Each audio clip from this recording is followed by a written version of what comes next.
Hello friends, welcome to rare facts. मैं अमित कुमार आपके लिए फिर से एक नई कहानी लेकर आया हूँ और आज हम डिस्कस करेंगे प्लासी के युद्ध के गद्दार मीर कासिम के पतन की कहानी। जी हाँ, आज हम डिस्कस करेंगे बक्सर का युद्ध। यह वह युद्ध था जिसके बाद अंग्रेज़ों की जड़ें इंडिया में काफ़ी गहराई तक जा पहुँची और अब इन्हें उखाड़ना आसान नहीं था। तो चलिए पढ़ते हैं बक्सर का युद्ध। लेकिन इससे पहले फ्रेंड्स, अगर आपने मेरा YouTube channel rare facts subscribe नहीं किया है तो प्लीज़ सब्सक्राइब कीजिए। मैं अपने चैनल में कुछ अनसुलझे रहस्य भरी कहानियाँ, कुछ रहस्य और कुछ विचित्र घटनाओं का वर्णन करता हूँ। तो प्लीज़ अगर आप कुछ नया जानने के जिज्ञासु है तो मेरे यूट्यूब चैनल को ज़रूर सब्सक्राइब कीजिए। चलिए स्टार्ट करते हैं आज का टॉपिक, बक्सर का युद्ध। वह युद्ध जिसमें गद्दार मीर कासिम मारा गया था।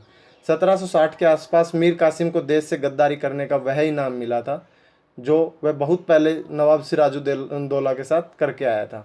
अंग्रेज़ों ने बंगाल के नवाब की गद्दी पर बैठाने के बाद मीर कासिम को अपने हाथ की कठपुतली बना लिया था। लेकिन जब मीर कासिम को यह पता लगा कि वह सिर्फ कहने के लिए ही बंगाल का नवाब था, असल में तो सारी ताकत अंग्रेजी हुकूमत के पास थी, तो वह बागी हो गया और अंग्रेज़ों के खिलाफ मोर्चा खोल दिया। इसका परिणाम यह हुआ कि उसे अपनी गद्दी से हाथ धोना पड़ा और बक्सर के युद्ध में अंग्रेज़ों से हार का सामना करना पड़ा। तो आइए जानते हैं कि यह युद्ध चंद घंटों में ही क्यों हार गया था कासिम, किस किस ने दिया था उसके साथ और कौन ऐन मौके से दुश्मन पे जा मिला था। प्लासी के युद्ध के बाद मीर कासिम अंग्रेज़ों की मदद से बंगाल का नवाब बन गया था। चूंकि वह खुद को एक स्वतंत्र शासक समझता था, इसके चलते उसने अपने हिसाब से बंगाल में बहुत सारे परिवर्तन किए, कुछ सुधार किए प्रशासन में और काम करने के तरीक़ों में। नियमित रूप से उसने वेतन देना स्टार्ट किया, राज्य में नई कर प्रणाली लगा दी गई और अपनी राजधानी को भी वहाँ मोगन्य घर से मुर्शिदाबाद में स्थानांतरित कर दिया गया था। अब मीर कासिम के कुछ ऐसे काम थे जिसके कारण वह ब्रिटिश अधिकारियों के निशाने पर आ गया। असल में इन कामों से अंग्रेज के आर्थिक रूप से नुकसान होने लगा था। दूसरा, बंगाल की गद्दी पर हमेशा से अंग्रेज ऐसे व्यक्ति को चाहते थे जो उनके इशारों पर काम कर सके, क्योंकि मीर कासिम इससे बिल्कुल अलग चल रहा था, क्योंकि वह अपने आप को एक स्वतंत्र नवाब समझता था, लेकिन एक्चुअल में वो अंग्रेज़ों के हाथ की एक कठपुतली थी।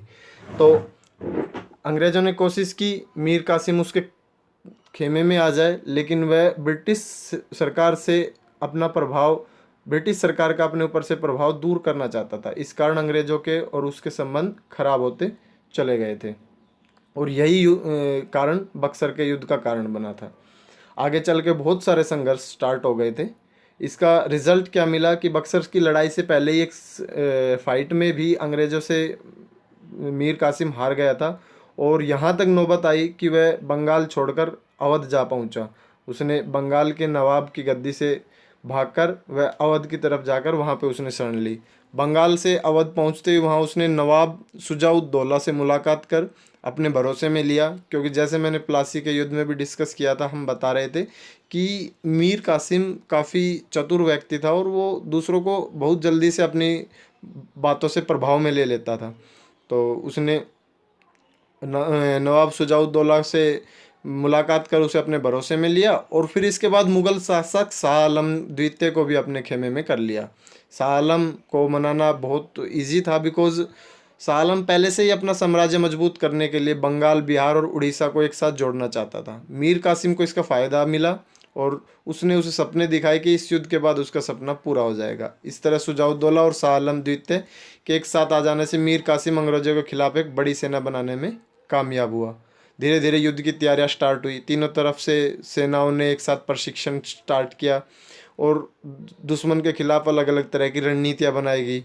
मीर कासिम किसी भी कीमत पर युद्ध जीतना चाहता था। वह ब्रिटिश साम्राज्य की शक्ति को बिल्कुल ख़त्म कर देना चाहता था और इस युद्ध के लिए बक्सर का मैदान चुना गया। दोनों सेनाएं समय के मुताबिक जंग के मैदान में पहुंची। अंग्रेज़ों के 10,000 सैनिक थे और ब्रिटिश सेना के खिलाफ मीर कासिम, शाह आलम द्वितीय और नवाब शुजाउद्दौला तीनों की मिला के 40,000 से अधिक सैनिक मैदान के जंग में मौजूद थे। उस समय अंग्रेज़ों का जो प्रतिनिधित्व कर रहा था वो कैप्टन मुनरो था।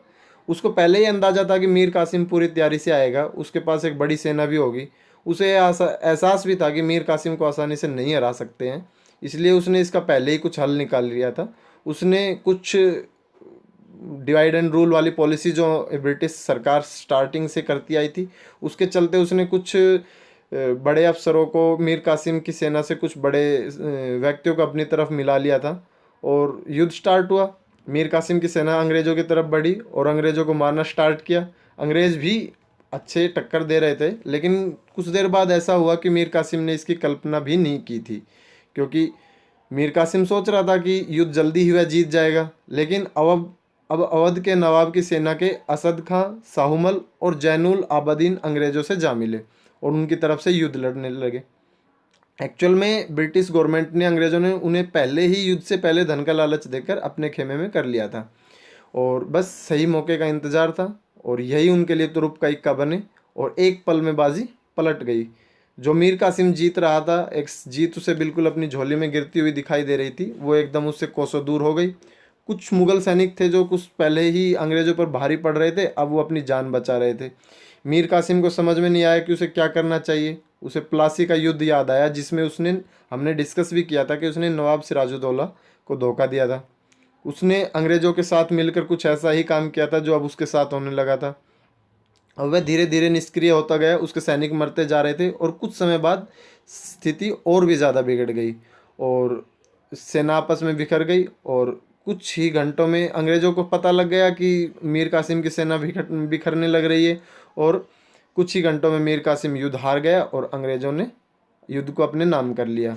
युद्ध को हाथ से निकलता देख शाह आलम द्वितीय ने भी अपना पाला बदल लिया। वह तुरंत अंग्रेजी दल से जा मिला और उसने संधि कर ली। ऐसे में मीर कासिम के पास भागने के सिवा कोई दूसरा विकल्प नहीं था। अंग्रेज उससे खासे नाराज थे, क्योंकि उसने बंगाल के नवाब की गद्दी पर बैठते अंग्रेज़ों की उपेक्षा करनी स्टार्ट कर दी थी। तो मीर कासिम का मारा जाना तो फिक्स था, मीर कासिम को मारा जाना पहले से ही तय हो चुका था। लेकिन फिर भी वो जैसे तैसे भाग निकला और दिल्ली में आखिरी सांसें ली उसने। एक सुजाउद्दौला थे जो अंत तक लड़ते रहे, बाद में वह भी युद्ध के परिणाम को नहीं बदल सके और उसे भी अंग्रेज़ों के सामने हथियार डालना पड़ा। इस तरह 1764 में बक्सर के मैदान में लड़ी गई ये लड़ाई इतिहास में दर्ज हुई और युद्ध को प्लासी से युद्ध से भी ज़्यादा महत्वपूर्ण माना जाता है, क्योंकि प्लासी के युद्ध के बाद मान लिया कि प्लासी के युद्ध के बाद ब्रिटिश गवर्नमेंट की इंडिया में अच्छे से एंट्री हुई और वहाँ पर पैर जमाने स्टार्ट हुए। लेकिन जो लड़ाई थी, बक्सर की लड़ाई, ये एक निर्णायक लड़ाई थी। इसमें अंग्रेज़ों को क्रूर शासन के लिए अंग्रेज़ों को प्रेरित किया गया। इसके बाद उन्होंने भारत में अपने पैर तेजी से पसारे और एक लंबे समय तक 200 साल तक भारत पर राज किया। आई होप फ्रेंड्स आपको वीडियो अच्छी लगी हुई होगी एंड कुछ नया सीखने को मिला होगा। Thank you for watching this video. Please subscribe my channel for more videos. Thank you.